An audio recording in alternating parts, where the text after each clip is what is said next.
आप सभी को जय हिंद। देश के भावी हवाई सैनिकों को मेरा जय हिंद। और आज मैं 18 जुलाई air force exam paper first shift में जो प्रश्न पूछे गए थे, जो मुझे मिल पाए हैं प्रश्न विद्यार्थियों के माध्यम से, उन्हें मैं आपके सामने लेकर के आया हूं। आप सभी लास्ट तक वीडियो को देखेंगे और क्या आपने फील किया, कैसा आपको लगा, कोई पेपर अगर डिफर कर रहा है, कोई क्वेश्चन, तो ज़रूर आप कमेंट करके बताएंगे। तो सबसे पहला क्वेश्चन आज का, synonym of antique. Antique means होता है प्राचीन, और यह एडजेक्टिव तथा नाउन दोनों का काम करता है। प्राचीन या पुरानी वस्तु को भी हम एंटिक कहते हैं। पुरानी वस्तु यानी नाउन भी बन गया और एडजेक्टिव भी बन गया, ये दोनों का काम कर लेता है, नाउन का भी और एडजेक्टिव का भी। Ancient, old fashioned, old adjective के रूप में हो जाएगा और रेलिक नाउन के रूप में इसका सिनोनिम हो जाएगा। हालांकि एक विद्यार्थी ने कहा था कि एंटिक का एंटो पूछा था, साइनो नहीं। एंटिक का एंटो एक ने कहा, लेकिन 2-3-4 लोगों ने कहा कि नहीं, एंटिक का साइनो पूछा था। तो अगर आपसे एंटो पूछा जाए तो आप मॉडर्न लिख देंगे, एकदम इजी है। न्यू लिख देंगे, मॉडर्न लिख देंगे, रिसेंट लिख देंगे, इजी है। Synonym of disorder. Disorder means होता है अव्यवस्था। डिसऑर्डर मीन्स होता है अव्यवस्था, कोई क्रम न होना डिसऑर्डर होता है। कैओस अराजकता, अव्यवस्था। कन्फ्यूजन दुविधा, कन्फ्यूजन मीन्स अव्यवस्था भी होता है। मेस वही है जम्बुल, जम्बुल अव्यवस्था।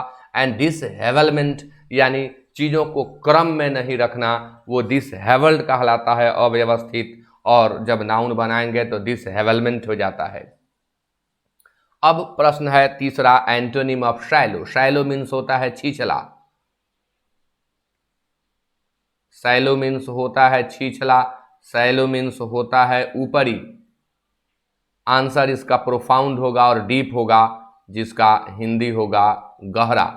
Give one word that can be broken easily. That can be easily broken भी कह सकते हैं, that can be broken easily भी कह सकते हैं। टूटे फूटे शब्दों में विद्यार्थी बताते हैं प्रश्न, उसमें अपने से कुछ जोड़ करके हाँ ये होना चाहिए और हमने तैयार किया है। टूटे फूटे शब्दों में आधा विद्यार्थी कह पाते हैं और आधा अनुमान पर लिखा जाता है। That can be broken easily, जिसे आसानी से तोड़ा जा सके, उसे हम ब्रेकेबल कहते हैं, ब्रिटल कहते हैं, फ्रेजाइल कहते हैं। अगर ये ऑप्शन में न हो तो आप डेलिकेट भी कह सकते हैं, नाजुक।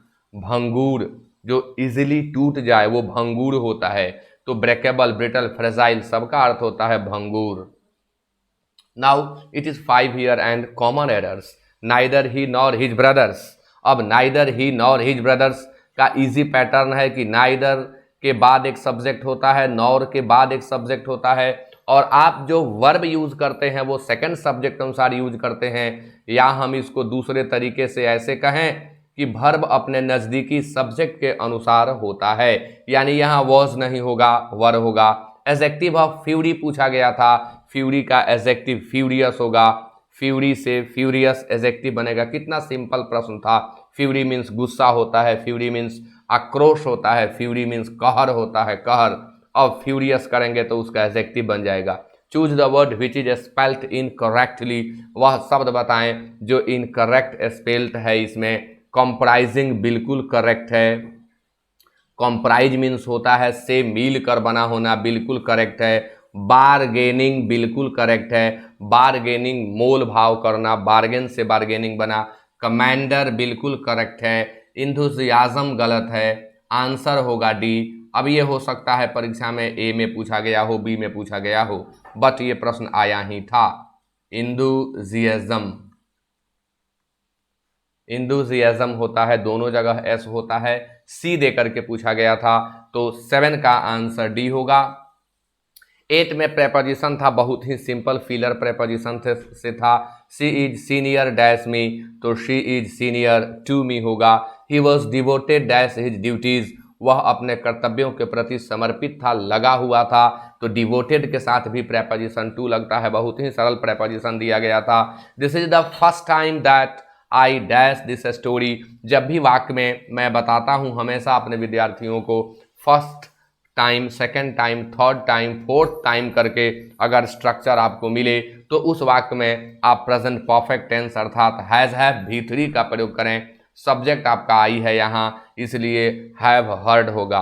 हाँ, केवल इट इज टाइम रहता तो हम सिंपल पास्ट का यूज करते, but this is for the first time, या the first time, second time, fourth time, fifth time, इस तरह से प्रश्न मिले आपको, टाइम के साथ ऑर्डिनल नंबर मिले, टाइम के साथ ऑर्डिनल नंबर मिले, तो आप समझ जाएंगे कि आपको प्रेजेंट परफेक्ट टेंस अर्थात हैज, हैव, V3 का प्रयोग करना है। आज का 11वां प्रश्न जो पूछा गया है, he can not do this work, passive voice से है, he can not do this work, कितना सिंपल था, this work can not be done by him, this work can not be done by him. 12 number question, she said to me when will you give me your book. अब कोई विद्यार्थी book कह रहा था, कोई books कह रहा था, कुछ भी हो, नाउन से कोई फर्क नहीं पड़ता, आप यहाँ जरा सा बदलाव कर देंगे हो जाएगा। तो सेड टू ये क्वेश्चन है, तो क्वेश्चन है तो आप आस्क का प्रयोग करें, आप चाहें तो आस्क न लगा करके यहाँ इंट्रोगेटेड का प्रयोग कर लें, आपको तो ऑप्शन में से सेलेक्ट करना होता है। यदि इंट्रोगेटेड भी नहीं दिया है तो क्वेश्चन भी हो सकता है, यदि क्वेश्चन भी नहीं दिया है तो आप यूज कर लें इंक्वायर्ड ऑफ का, इंक्वायर्ड ऑफ का आप यूज कर लें। यदि यह भी नहीं दिया है तो आप वांटेड टू नो का यूज करें, बट एक बात का ध्यान रखें कि वांटेड टू नो के बाद ऑब्जेक्ट का प्रयोग नहीं होता है, वांटेड टू नो के बाद हम ऑब्जेक्ट का प्रयोग बिल्कुल नहीं करते हैं। तो she asked me when I would give her my book, तो शी आस्क्ड नहीं, क्वेश्चन था she said to me when will you give me your book, तो she asked me when I would give her. जो simple है, narration change अगर आपको आता है तो इजीली। तो जो प्रश्न मुझे मिले थे मैंने आपको एक्सप्लेन कर दिया आज के सेशन में। आप सभी को मेरी शुभकामनाएं हैं, ईश्वर करे आप सबका मार्क्स बहुत ही बढ़िया हो और आप सभी एयरमैन जरूर बने। Okay, thank you very much to all of you.